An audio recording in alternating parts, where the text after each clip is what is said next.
তুই এমন চুপ করে আছিস কেন মেজো বউ? আমার যেন কেমন লাগছে। এই সংসারে এটাই তো ভারী মজার। মেজো বউ কথা বললেও বিপত্তি, না বললেও বিপত্তি। এই ঝামেলা দেখছি মেটবার নয়। হ্যাঁ রে, তোর খুব লেগেছে না? মেজ ঠাকুর দিদি, ছোট ঠাকুরজিকে একবার ডেকে নেবে? সেই কাল থেকে বেচারা মুখ শুকিয়ে ঘুরছে।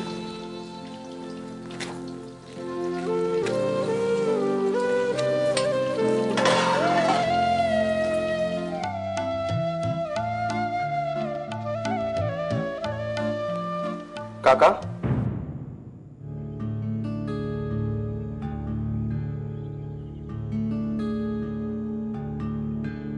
এ কি? আপনাকে যে বললাম বাইরে অপেক্ষা করতে।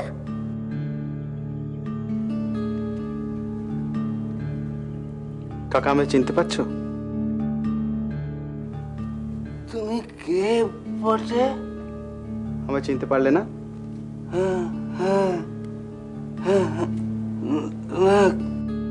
কোথা থেকে আসা হচ্ছে বটে?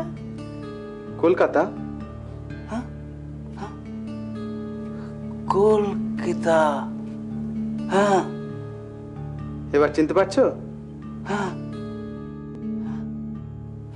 হ্যাঁ হ্যাঁ, চিনেছি, চিনতে পেরেছি, চিনতে পেরেছি। দিদি ঠাকুরেন, দেখো কে এসে, দেখো।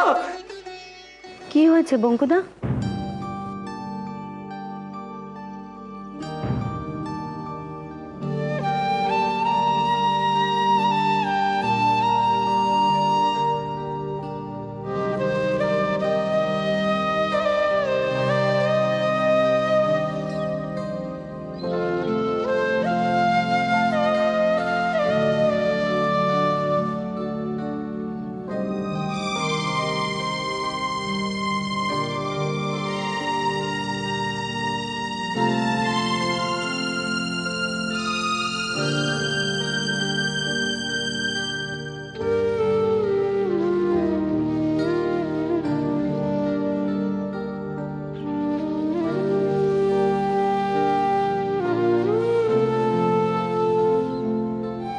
মেজো বউ, আমার খুব খারাপ লাগছে।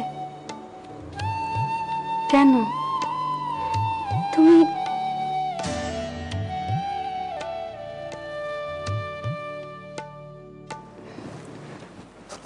তুমি কিন্তু এটা ভালো করে দেখলেও না। তুমি খুব রেগে আছো না? কেন?